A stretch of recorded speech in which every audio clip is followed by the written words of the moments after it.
estudios, egresados y graduados del doctorado en Ciencias Sociales con orientación en Gestión del Desarrollo, profesores y profesoras, perdón, había discriminado a las profesoras, alumnos y alumnas de nuestra universidad, distinguidos invitados y invitadas, queremos darles las gracias por su presencia a este magno conversatorio. Tenemos la suerte el día de hoy de contar con uno de los máximos representantes latinoamericanos que buscan alternativas y nuevos desafíos al tema del desarrollo latinoamericano. El doctor José de Souza Silva es de Brasil, nació en Brasil, pero latinoamericano de corazón. Él es filósofo del desarrollo, sociólogo de la tecnociencia y estrategia de la innovación institucional. Si hay persona que sabe de cómo innovar las instituciones, es el doctor José de Souza Silva.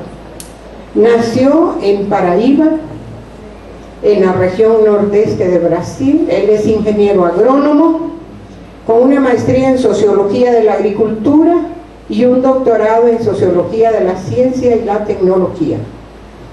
Él es cofundador de la teoría del cambio de época, que aborda la comprensión del fenómeno global de la vulnerabilidad, sostenibilidad institucional. Ha realizado más de 500 talleres en todas partes del mundo. Hoy está aquí, mañana está en otro país latinoamericano, pasado está en África, y ese es su mundo. Cuesta encontrarlo a veces. 15 días antes de ahora estaba en la Amazonía y no lo podíamos contactar. Eso es parte del sufrimiento. Es asesor de muchísimas iniciativas de fortalecimiento institucional. Ha trabajado profundamente el tema de la soberanía alimentaria. Nos está apoyando a nosotros en una iniciativa referida a este tema. Ha sido asesor de al menos 100 procesos de innovación institucional. Ojalá algún día lo tengamos en nuestra universidad para revisar la innovación institucional de nuestro centro educativo. Ha participado en al menos 1000 conferencias en el mundo y ha acompañado nuestro doctorado en los últimos 10 años. Así que se pueden imaginar con quién vamos a estar hoy en estas horas de la mañana. Doctor José de Souza Silva. Él no le gusta que yo diga todo lo que digo, pero para nosotros, para el posgrado latinoamericano en trabajo social, para el doctorado en ciencias sociales con orientación en gestión del desarrollo, para sus alumnos que hoy están aquí y alumnas, es un honor contar con esta figura latinoamericana. Bienvenido, y es todo suyo este micrófono. Gracias. Primero él va a exponer sus ideas centrales y después, ya saben, viene el conversatorio. Gracias. Buenos días. Primero, no hay que aceptar todo que están a escuchar. Cuando uno es presentado por los amigos, ese es un problema. Miren, es un gusto estar aquí otra vez. Ya estuve muchas veces en esta universidad. Siempre me quedo emocionado cuando estoy en un espacio educativo, porque para mí la educación, el sistema de educación de cualquier sociedad, es el único sistema que poderia transformar a sociedade. Desafortunadamente, esse sistema ha sido concebido há tempo bajo a pedagogia da resposta deliberadamente para domesticar-nos, para formarmos como receptores de ideias, de valores, de conceitos, de teorias, de modelos, de paradigmas, concebidos lejos de nossas realidades e sem compromisso com nosso futuro. A pedagogia da resposta nos hace prisioneiros de las respostas que já existem. Só a pedagogia da pergunta nos liberta. Se queremos aprender, é com a pergunta, não é com a resposta. O único que podes fazer com uma resposta é memorizá-la. O adulto não se compromete com a resposta que escuta. O adulto só se compromete com a resposta de la qual participa de sua construção.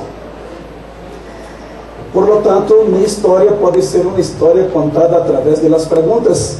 Minha mamã, que aún é viva, me disse que entre os filhos e filhas, eu era o que lhe dava mais trabalho, e eu perguntei, pero mami, que tipo de trabalho?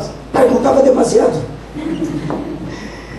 Quando estudava agronomia, meus professores me diziam, meus professores me rechaçavam muito, e meus colegas se alejavam muito de mim, porque diziam que minhas perguntas não eram perguntas de agrônomo.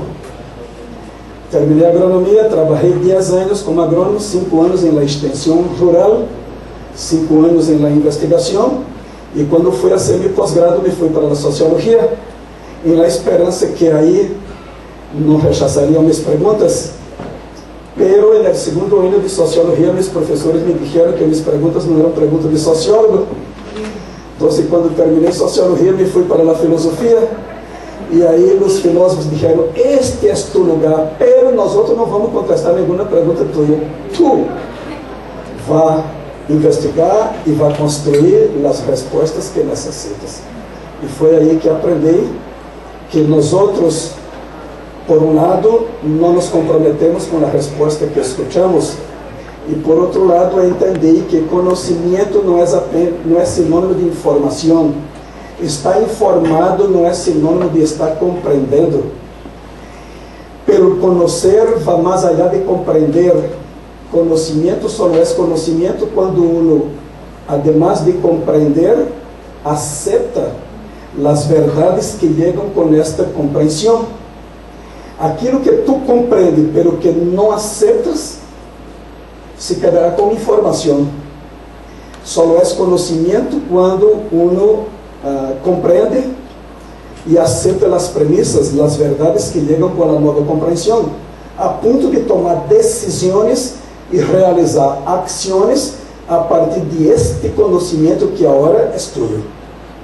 Então, é um estado cambiante de compreensão e aceitação das verdades que chegam com essa compreensão. Então, se conhecimento não se transfere, não se transmite, não se adquire, não se compra, não se vende. Quando um professor está frente a seus estudantes, não está transferindo conhecimento. O verbo é outro. Está compartilhando o melhor de seu conhecimento. Pero para todos que o escutam, chega como informação. Hoje aqui, estou compartilhando parte de meu conhecimento, pero para cada um de vocês chegará como informação. Cada um tem uma história, e nessa história ha construído um lente interpretativo que mescla ideias e ideais, e por lo tanto você tentará primeiro compreender o que estou compartilhando, pero estará simultaneamente evaluando o que tem sentido e o que não tem sentido para você, e não tudo que vai compreender vai necessariamente aceitar. O que não aceita se quedará como informação. O que aceita será reconfigurado em seu conhecimento já existente e será seu conhecimento. Então, aprendi que conhecimento não é sinônimo de informação. Por lo tanto, o processo de ensino-aprendizagem devemos fazer alguns giros paradigmáticos para que ele cumpra sua função. O ato de ensinar não assegura o ato de aprender. esta premissa do paradigma tradicional, Paulo Freire criticou, não? Sabem ustedes qual é a origem da palavra aluno? Bueno, venia del idioma de la língua del poder, del latim, aluminum, sin luz, é sim, luminar e luz. Então, alumna sin luz. Então, o professor iluminado sabe tudo, el aluminum tabula rasa, sabe nada. O professor abre sua cabeça, deposita seu conhecimento, depois cerra a cabeça e se foi, aprendeu tudo. Isso descia o paradigma clássico. Essa é a educação bancária que Paulo Freire criticou, não? Como se conhecimento fora algo que um está depositando. Só algo pode ser transferido. Se estou com este controle remoto e tu me pede para transferir para aquela mesa, sim, é possível, porque isso é algo pode ser transferido. Pero conhecimento como um estado cambiante de compreensão e de aceitação das verdades que chegam com essa compreensão, não pode ser transferido. Só pode ser compartido. Pero os demás têm seus marcos interpretativos, têm seus valores, têm seus compromissos, têm seus desafios, suas frustrações, suas aspirações, seus sonhos, suas realidades, seu conhecimento sobre o mesmo tema. Então, tudo isso constitui um filtro através do qual uno está escutando. Então, se professores, educadores necessitam revisar suas práticas educativas, suas práticas pedagógicas, para que o processo, para dar chance ao processo ensino-aprendizagem nos estudantes, não nos alunos, nos estudantes, nos educandos, também tem seu saber. Então, se Paulo Freire dizia, el que ensina, aprende mientras ensina, e el que aprende, ensina mientras aprende. Então, o processo é um processo ativo, onde professores e estudantes negociam ao início do curso as grandes perguntas que o curso tentará contestar, e juntos vão investigando, buscando e construindo e negociando respostas até o final do curso, não? Aí sim, ao final estarão comprometidos com as respostas das quais participaram. Pero não vim aqui falar do processo de ensino-aprendizagem, sino que, de acordo com as regras da mesma universidade, professores visitantes que chegam ao doutorado deveriam compartilhar, pelo menos em uma conferência, o centro, o foco do curso que está impartindo. E neste caso, meu curso, nesta visita, é sobre modelos de desenvolvimento participativo e modelos de intervenção para o desenvolvimento. Então, se participação é o centro, é o cerne do curso que estou impartindo, como me gusta de desafios, não posso viver sem eles. Então, me gusta selecionar perguntas bem polêmicas, pero bem relevantes que deveríamos estar contestando, porque em lo que se refere à participação, a maioria pensa que a participação depende apenas das técnicas de participação, dos métodos de participação. Então, se quedam sempre buscando novos métodos participativos, não? E, sin embargo,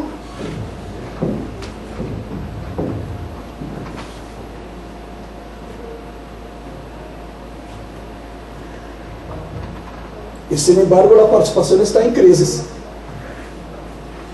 Minha esposa hizo uma maestria e nessa maestria sua tese evaluou os programas de desenvolvimento humano sustentável oficiais regionais, Banco Mundial, Banco Interamericano, e concluiu que estes programas fracassaram porque Latinoamérica hoje é a região mais desigual do mundo. Então, não me digam que houve desenvolvimento humano importante quando, ao final, a região passa a ser a região mais desigual do mundo. Algo está equivocado aí, não? Pero esses programas, em sua origem, diziam que seriam exitosos porque seriam participativos. Então, se a participação era a promessa, seu êxito estaria assegurado porque a participação sería el alma de los programas. Bueno, si a pesar de la participación está presente en estos programas, los programas fracasaron, entonces ¿por qué la participación no cumplió la promesa de asegurar el éxito de los programas? Entonces la participación estaría en crisis. Entonces va a examinar por qué estaría en crisis la participación, por lo menos en estos programas. Y entonces la conclusión más general de su tesis, en lo que se refiere a la participación, dice: la participación está en crisis porque está siendo banalizada donde es innecesaria y está siendo manipulada donde es imprescindible. ¿Qué significa la participación banalizada? Ahora todo es participativo, hasta lo que no necesita ser. Y cuando tú haces participativo algo que no necesita de la participación, desmoralizas la participación, porque como no hay ninguna diferencia entre hacerlo participativo o no, ya que la actividad no necesitaba de que fuera participativa, entonces las personas los pocos van se desencantando con esa tal participación que no agregó ninguna diferencia. Ya la participación manipulada es: hay iniciativas que necesariamente deberían ser participativas. Entonces, en ese tipo de iniciativa hay una creciente manipulación de la participación, crían la ilusión de la participación, entonces nadie puede reclamar después porque fue participativo, pero reducen participación a la presencia. Entonces hay una lista para firmar final, anexa al documento final: mira, fue muy participativa, aquí está la lista de los que estuvieron presentes. Reduce participación a cada uno debe contribuir con información. Reduce participación a la libertad de expresar las opiniones, cuando cada una de estas cosas son necesarias, pero ninguna suficiente para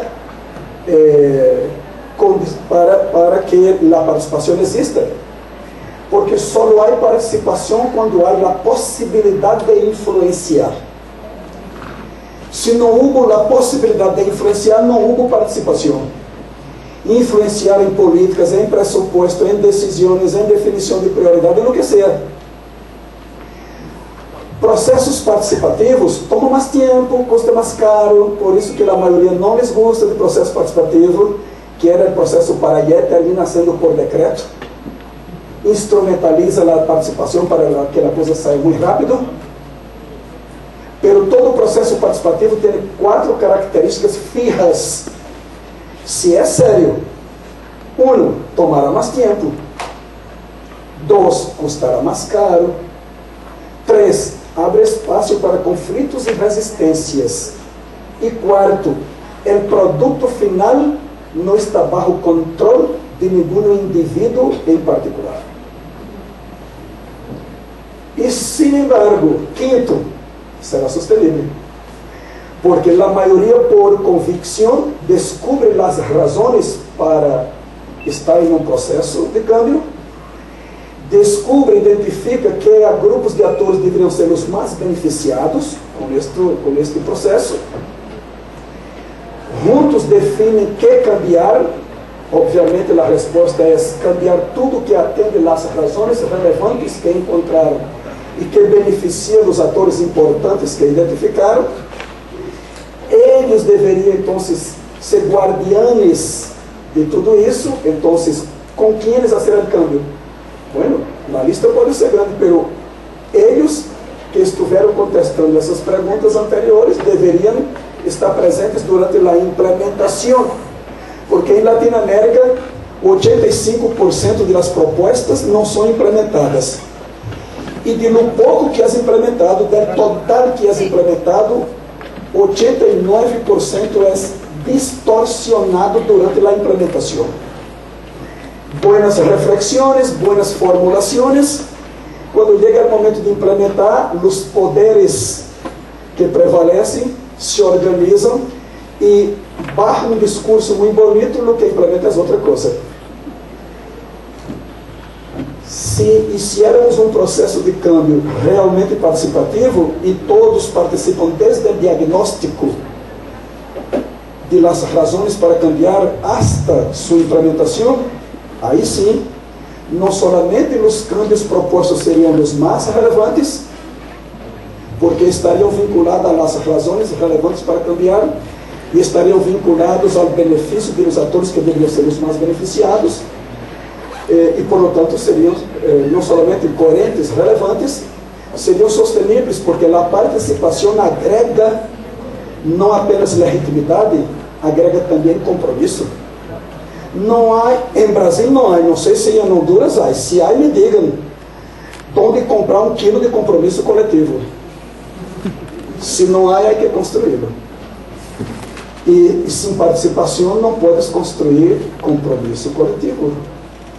Então, como o adulto não se compromete com a proposta de la qual não participou de seu diagnóstico, então nos surpreendem manipulando com propostas. Mira, esse é um programa muito importante para a sua região, para a sua comunidade.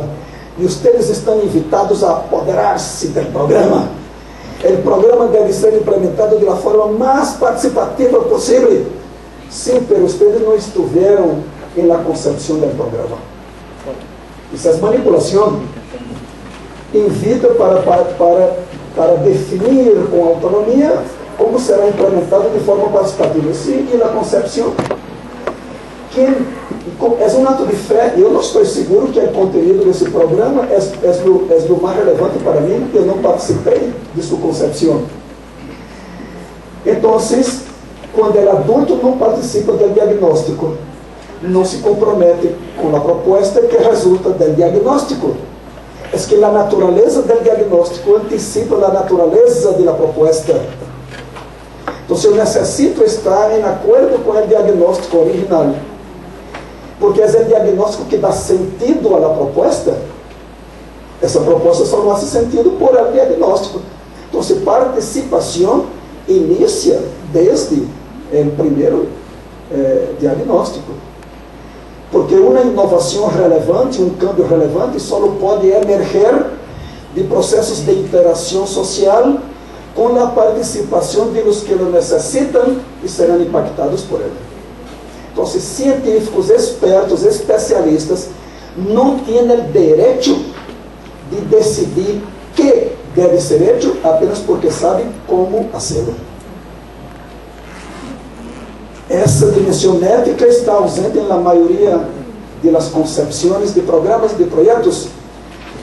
Por exemplo, vamos suponer que eu sei como fazer clonar. Eu domino a técnica de clonagem. Isso não me dá o direito de decidir que vou clonar, só porque sei como fazê-lo. Que deve ser feito com a ciência e tecnologia é uma pergunta a ser contestada com a participação de muitos atores das diferentes instâncias de uma sociedade. Então, mira que coisa importante. Os especialistas, os expertos, não têm o direito de decidir o que fazer apenas porque sabem como fazê-lo. Essa é outra dimensão ausente. Muito bem, então, vou compartilhar lo prometido de la seguinte maneira: tudo empieza com a emoção. Sem emoção não há paixão, sem paixão não há compromisso. E eu, por exemplo, estou aqui nesta universidade por compromisso. Por compromisso. A viagem para chegar aqui é tão cansada, 24 horas, porque eu vivo no interior do noroeste do Brasil, 4 horas de veículo para chegar em Recife. Espero 7 horas por el vuelo de Copa que sai de aí. E no aeroporto espero mais outra hora para sair para Costa Rica. 24 horas. Mas não seria mais cômodo quedar-me em Brasília, verdade?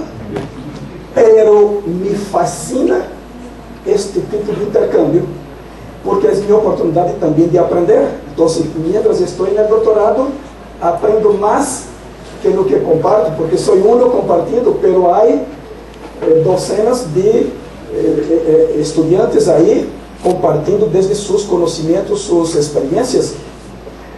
Então, me emociona, me apaixona, me compromete. E vocês? Que lhes emociona, que lhes apaixona, que lhes compromete? estudiantes estão emocionados, apaixonados e comprometidos com a aprendizagem. Não estou seguro, porque a educação está desencantada no mundo, não? O maior desafio dos educadores é reencantar a educação. Eu me acordo de meus primeiros professores, alguns chegavam e diziam: mínimo metade dos que estão aqui não serão aprovados. Grande ventaja. Que educador fantástico, hein? Empieza seu curso com uma ameaça. Como isso estimula, motiva uno com a aprendizagem? E aí minha professora de história dizia: vamos começar aqui uma aventura. É curioso. E vai contando a história, e vai na história, e quando chegam as guerras, eu esperando nas balas, passando por aí. Então, eu não estava na sala, eu estava na história. Minha imaginação me transportava para a história. Então, se qualquer professor necessita encantar os estudantes para seu curso, então, se eu não deveria chegar aqui, se eu for professor de matemática para a vida. Então, se qualquer curso, biologia, física, não interessa, todo professor deveria reorientar todo o seu curso para que o estudante descubra o vínculo de seu curso com a vida, com sua vida. Aí sim, qualquer estaria estimulado, motivado para a vida, não? Coisas como esta. Muito bem. Então, participação está sendo instrumentalizada, já não emociona nadie. Ao contrário, mira, eu não tenho tempo para participar dessas coisas. Verdade? Se ha sido uma coisa tão aburrida, e em muitos casos sem resultados relevantes, que muitos já não... Mira, desculpa, ok, tudo bem, mas eu já não tenho tempo para participar dessas coisas. Não ha sido emocionante participar. Claro, na tese de minha esposa descobri que o problema não está na falta de métodos. Conhecemos muitos, é que não estamos educados para a participação. Primeiro, os que mandam os outros participar não são participativos. Nós outros somos especialistas em mandar os outros participar. Pero dentro de nossa família, com nossos colegas, em na sala de trabalho, e no deporte que praticamos, raramente somos participativos. E os que são invitados para participar não estão educados para a participação. Por exemplo, nunca negociamos com os que são invitados para participar. Que é participar? Deveria ser o primeiro passo em qualquer evento participativo. Primeiro vamos negociar que é participação, para que o processo, um minuto depois, empiece consistente com o significado que hemos negociado. Se participar é influenciar, bueno, então o processo deve ser planificado e gerenciado, manejado, para dar uma chance à participação, para dar uma chance a que todos tenham a possibilidade de influenciar. É outra coisa. Pero não, a maioria é invitado para participar, pero nunca todos hablam a mesma palavra, participação, pero não com o mesmo significado. Então, se quedam todos aí rehenes de los que manejam o processo e pensam que já estou aqui, então já estou participando só porque está presente. E se queda ávido de aportar informação, porque isso é participar. Sim, pero não sabe que é condição necessária, pero não é suficiente para definir que houve participação. Então, onde está a educação para a participação?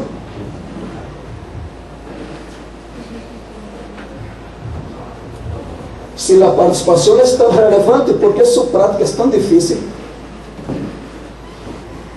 A democracia é fantástica, sim, pero onde está? É praticada como farsa? Reduzida na democracia de um dia, o dia do voto? Quem te diz que um país é democrático apenas porque elige seu presidente por voto? É condição necessária, mas não é suficiente para que os cidadãos e cidadãs estejam praticando a democracia todos os dias. Só lhe dá o direito de praticar a democracia uma vez a cada 4 ou 5 anos na dia da eleição. Então, esses são esse tipo de pergunta que necessitamos concentrar-nos para contestar, não? Si la participación es tan relevante, ¿por qué crece en el mundo el desencanto con ella? ¿Por qué estamos cada vez más desencantados con la participación? Entonces, la clave para empezar una investigación para contestar ese tipo de pregunta está en esta premisa sobre premisas. Una premisa es una verdad que no necesita ser demostrada. Todas las veces que tú, cualquier uno de nosotros, hace una afirmación utilizando el verbo en el presente del indicativo, está diciendo una verdad suya. Una verdad suya, ¿no? Y tomará decisiones y realizará acciones a partir de esta verdad. Entonces, toda iniciativa humana, cualquiera, empieza en la emoción y no en la razón. La razón la usamos para regular bien o mal nuestras acciones. Pero el origen de las acciones humanas es la emoción, por un lado. Ocurre que toda iniciativa humana parte de una verdad. Doy un ejemplo. Cuando el paradigma de la astronomía era el paradigma geocéntrico, la premisa que inspiró la construcción del paradigma decía: la Tierra es fija y es el centro del universo. Mira, la premisa que inspiró la construcción de un paradigma. Como era falsa la premisa, sus promesas son falsas y las soluciones inadecuadas. Entonces, necesitamos revisar nuestras premisas personales, profesionales e institucionales de nossos projetos, programas, porque se la premissa inicial é falsa, essa é a razão porque nunca um programa de erradicação da pobreza vai erradicar a pobreza, jamais. Porque todos os programas de erradicação da pobreza partem de uma falsa premissa. Estudando programas de erradicação da pobreza de los continentes, encontrei que todos contestam os mesmos tipos de perguntas: quem são os pobres? Onde estão os pobres? Que necessitam os pobres? Que levar a los pobres? Como chegar a eles? Isso não está mal, mas não diga que está erradicando a pobreza. Você está ajudando a los que já são pobres. É uma coisa necessária e imprescindível, mas isso não é erradicar a pobreza.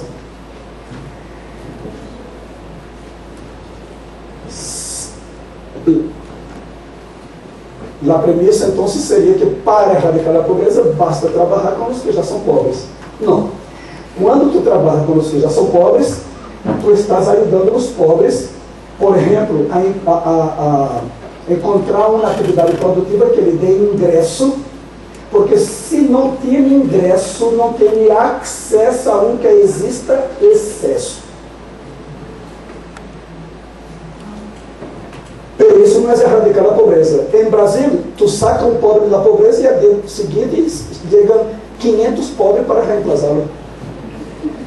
Porque o processo desigual de produção, acesso, distribuição e apropriação da riqueza é o terceiro pior do mundo em termos de assimetria, de desigualdade. Então, queres ajudar os que já são pobres? Trabalha com eles. Queres erradicar a pobreza? Trabalha com a riqueza.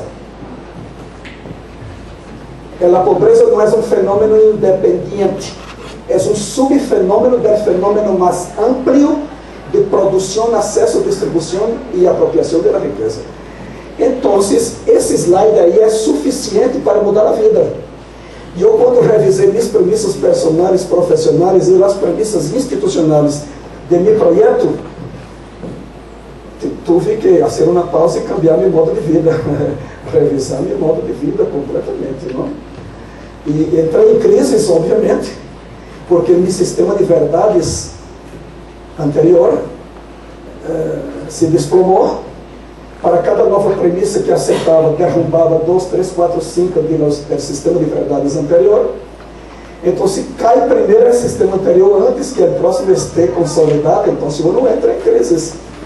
E o adulto não cambia se não entra em crises. Não? Então, mientras tu sistema de verdades pareça que está sostenível, porque tu vai cambiar. Agora, quando tu empiezas a descobrir que algumas das verdades que inspiravam tuas decisões e ações são falsas verdades, aí sim, uno para pensar e eventualmente encontra razões relevantes para transformar, verdade? Então, como estão suas premissas? Não me contestem. Como estão as premissas de seus projetos, de seus programas, de seus cursos? Que premissas inspiram? Não? Orientam? Esse é um slide bem perturbador. Miren, continuando com a questão da premissa, para chegar na participação, nós somos culturalmente manipulados por causa da educação colonial que tivemos, a neocolonial que continua, bajo a pedagogia da resposta. Então, nós miramos para onde nos mandam mirar. Então, o norte inventa um conceito e lo apresenta, pero lo apresenta desde seu ângulo mais positivo. E aí nós miramos apenas o ângulo que eles nos mostram. Pero mira uma coisa, fui investigar como pensa um estratega, e então fui estudar os grandes estrategas da história, e encontrei, essa foi a forma que encontrei para sintetizar como funciona a mente de los que pensam muito diferente, los que pensam estrategicamente. Ver bem não é ver tudo, é ver o que a maioria não vê. Claro, aí tu perguntaria, e como diabos não vê o que a maioria não vê? Resposta sencilla, mira onde a maioria não está mirando. É que a maioria mira para onde ele manda mirar. Então, se necessitamos, quando chega uma moda, algo novo, uma proposta nova, através de seu ângulo mais bonito, nunca uma proposta é sencilla. É complexa, é multidimensional. Necessitamos dar uma volta olímpica ao redor de ela para descobrir ângulos que não estão sendo mostrados, pelo que eventualmente seria relevante compreendê-los, suas implicações, etc. Então, e quando uno mira onde a maioria não mira, que busca? Encontrar relações, significados e práticas que estão emergindo, pouco visíveis para a maioria que é teleguiada para só mirar onde ele manda, pero há relações, significados e práticas que estão emergindo em diferentes espaços, em diferentes momentos, que se uno perceber, poderia incluir em suas estratégias, etc., que seriam muito distintas das estratégias convencionais que só colocam o que todos veem. Não significa que serás exitoso sempre. É um risco fazer o que nadie lo hizo antes, considerar o que muitos não consideraram antes. Sim, pero quando eres exitoso, poderias cambiar a história local, a história provincial, a história nacional. Alguns cambiaram a história do mundo, verdade? Bueno, aqui está outro slide que dá muito o que pensar, e nós outros estamos mirando onde? E essa foi então a pergunta que cambiou o projeto que eu coordenava em Latinoamérica. Essas três palavras, caos, crises e cambios, eram reconhecidas em qualquer lugar do mundo como as palavras que melhor representavam o que estava passando nas últimas décadas do século XX e que estariam com nós outros ao início das primeiras décadas do século XXI. Caos, crises e cambios. Pero por quê? Então, encontramos, aqui está uma síntese da resposta. Em 1492, impérios de Ocidente, de Europa Ocidental, que aún não se chamava Europa, invade a Via Yala, que é hoje do que chamamos de continente americano, pero os indígenas, os Cuna de Panamá, chamavam a Via Yala, e os demais povos originais, aos poucos, foram chamando a Via Yala. Então, aquilo não foi nem descobrimento, nem encontro, foi invasão.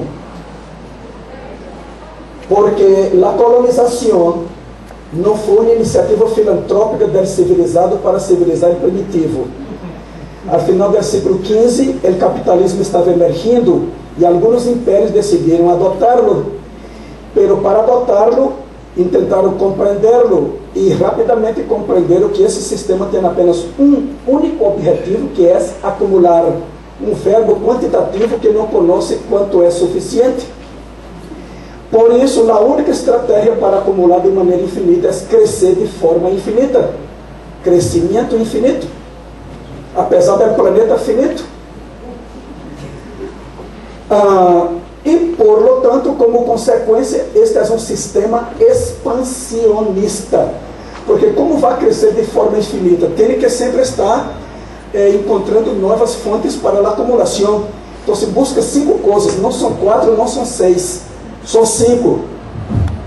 Mercados cautivos, matéria-prima abundante, mano de obra barata, mentes obedientes e corpos disciplinados.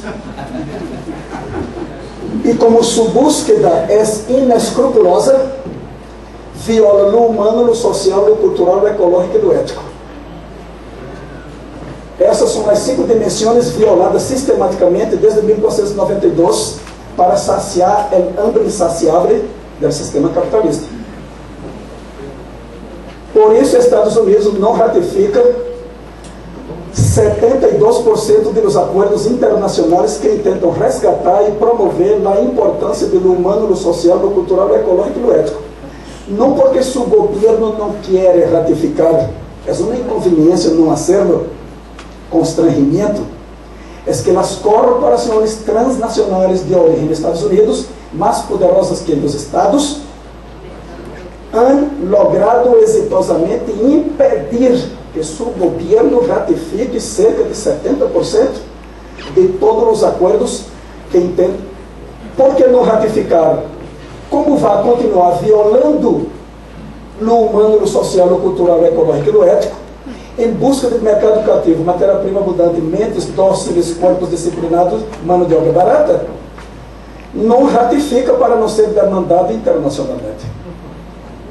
Então, para compreender, há que pensar um pouco mais profundamente. Então, agarrar o critério de raça para dizer que há raças superiores e raças inferiores. Eles, naquele momento, disseram: nossa raça será a raça superior. El varão branco cristiano de olhos azuis vivendo no clima templado. Nem sequer a mulher branca de olhos azuis, é varão. Aí já estava o patriarcado. El varão branco de olhos azuis cristiano anglo-sajão vivendo em clima templado.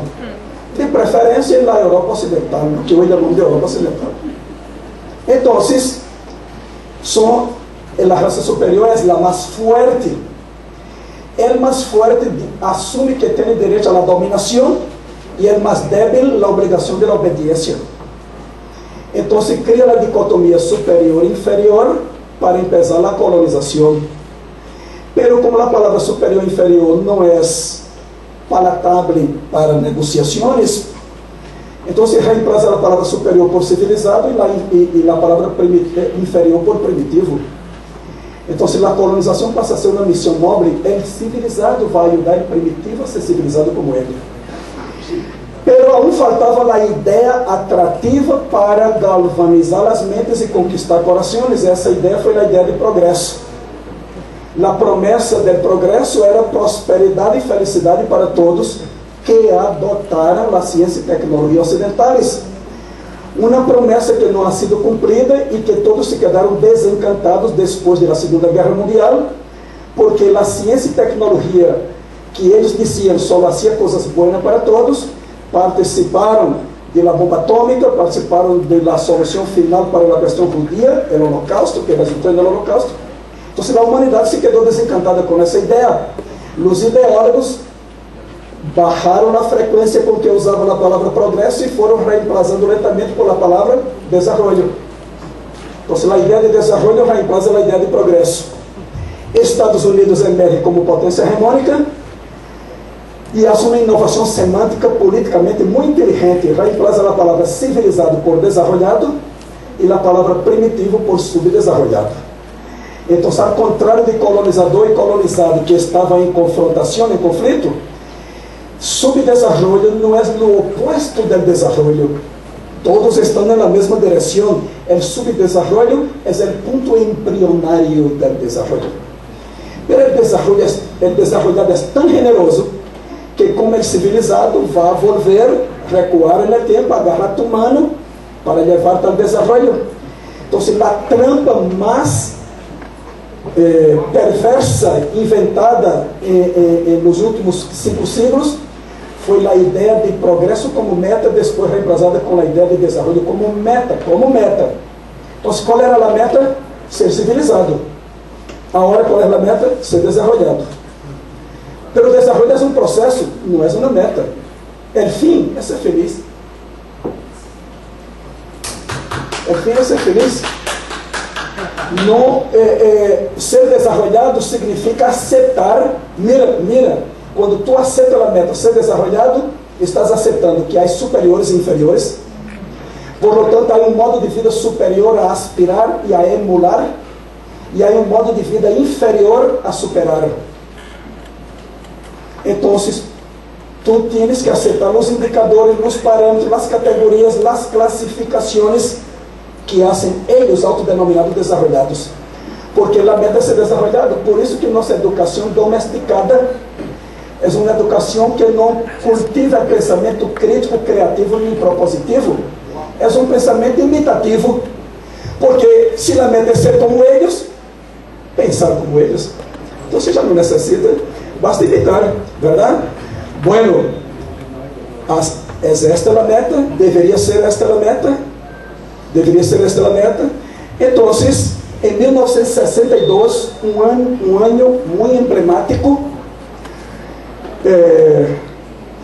poderíamos utilizar como marco de referência para a crise da civilização ocidental que inventou sua obra-prima, a sociedade industrial capitalista. E aí, este ano, são publicados 2 livros bem importantes. Primavera Silenciosa, uma mulher poderosa, Rachel Carson, publica o livro Primavera Silenciosa, denunciando a vulnerabilidade do planeta a partir do paradigma da ciência moderna ocidental, que estava envenenando o planeta. Por isso, seu título metaforicamente disse: chegará um ano em que não haverá pájaros para cantar. Primavera Silenciosa. O outro livro, A Estrutura das Revoluções Científicas, Thomas Kuhn, historiador físico, filósofo da ciência, que derruba o principal dogma da ciência moderna, que dizia que o conhecimento científico progressa de forma linear cumulativa. E ele diz: sim, há um período em que isso passa, pero os paradigmas não são eternos, anomalias poderiam emerger no caminho, e dependendo da gravidade qualitativa de estas anomalias, uma crise irreversível poderia levar a comunidade científica a revolucionar seu pensamento para entender por que o paradigma anterior entrou em crise, não pudo cumprir suas promessas, e proponer, e com isso ganhar critério para proponer outro paradigma que pudesse cumprir as promessas não cumpridas e aún prometer mais. Então, se imagine quando o paradigma da astronomia era geocêntrico, começaram a emerger resultados que não correspondiam à premissa que a Terra é fija e é o centro do universo. Então, uma crise irreversível do paradigma e que exigiu a concepção de outro paradigma, não? Muito bem. Então, 2 livros apenas como símbolo da crise da sociedade industrial. Qual era o principal símbolo do progresso da época do industrialismo? O humo saindo da chaminé da fábrica industrial. Esse era o símbolo do progresso. O humo saindo de uma chaminé de uma fábrica industrial. Se em tua cidade não há nenhuma fábrica, não havia chegado ao progresso. Se em tua cidade teria 2 fábricas, já teria humo, chegou ao progresso. Em tua cidade 10 fábricas, mais humo, mais progresso. O que significa hoje o humo? Contaminação. Alguma dúvida que estamos em um câmbio de época? Então, Entonces, estamos en un punto de bifurcación. Immanuel Wallerstein, sociólogo norte-americano, criador del análisis del sistema mundo, demonstra que estamos en un punto de bifurcación, donde nada puede continuar como antes. Entonces, hasta 2050, la sociedad industrial capitalista, como la conocemos, no existirá, será un libro de historia. Un colapso caótico entre 2020 y 2040. Otra época está emergindo, nueva, pero no necesariamente mejor. Estaríamos en un cambio de época. Y sin embargo, algunos actores que yo llamo de los agentes internacionales de los cambios nacionales, como Banco Mundial y Compañía Limitada, nos decían que no, estamos en una época de cambios, era de cambios, tiempos de cambios. Entonces nosotros utilizamos una técnica de investigación social que se llama la técnica de la teoría rival. La técnica dice así, literalmente: cuando una teoría está emergiendo para explicar un fenómeno o proceso, y hay razones para sospechar de los que promueven la teoría, propongo una teoría rival y verifique las dos. Isso foi o que hicimos. Para isso, revisamos, ressignificamos o conceito de época histórica e descobrimos que uma época histórica existe quando um sistema de ideias, um sistema de técnicas e um sistema de poder prevalecem sobre outros sistemas de ideias, de técnica e de poder. Mientras isso ocorre, esses três sistemas influenciam as características, a natureza e dinâmica das relações de produção, relações de poder, modos de vida e cultura. Então, Manuel Castells nos ensina que, se uno quer saber se está em um cambio de época, verifique se há transformações qualitativas e simultâneas nessas quatro dimensões. Porque se há, significa que aqueles três sistemas estão sendo desafiados por outros e que estes outros já logram poner suas huellas aqui nessas quatro dimensões, que empiezam a perder parte das características que tinham. E obviamente temos cambios nas quatro dimensões desde a década de 1960 do siglo anterior. Em las relações de produção, só para dar um exemplo, bueno, você tem que ler a trilogia de Manuel Castells. O primeiro livro se chama La Sociedade em Red, o segundo se chama El Poder de la Identidade e o terceiro, Fim do Milênio. E aí vamos entender as transformações que estão em curso nessas quatro dimensões. Pero só para citar um exemplo em cada uma. Em las relações de produção, o Manifesto Comunista de Marx e Engels criticava a sobreexplotação do trabalho por el capital, pero os dois não poderiam caminhar um sem o outro, tinham que caminhar juntos. Agora, as legislações laborais em el mundo já serão revisadas para dar mobilidade global ao capital e vulnerabilidade local ao trabalho. Então, o capital foi alto para mirar onde há mercados cativos, matéria-prima abundante, mão de obra barata, mentes obedientes, corpos disciplinados, posa, empieza sua explotação, aí tu reclama que os salários estão muito baixos, tu reclama porque as condições de trabalho são infra-humanas. Que hace o capital? Ameaça, diz: mira, se continua reclamando, me vou de tu país. E se vá, porque a legislação vai permitir. Então se vão desconectar o capital de trabalho, se quedará independente. Em las relações de poder, o ator mais poderoso foi o Estado.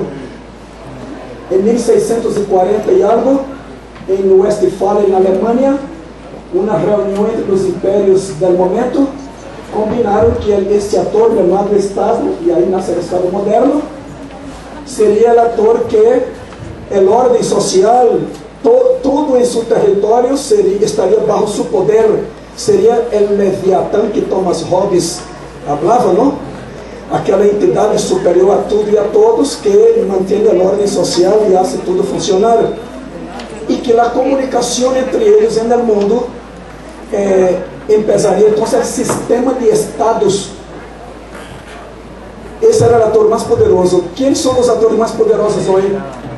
Corporações transnacionais. A ordem mundial emergente é corporativo.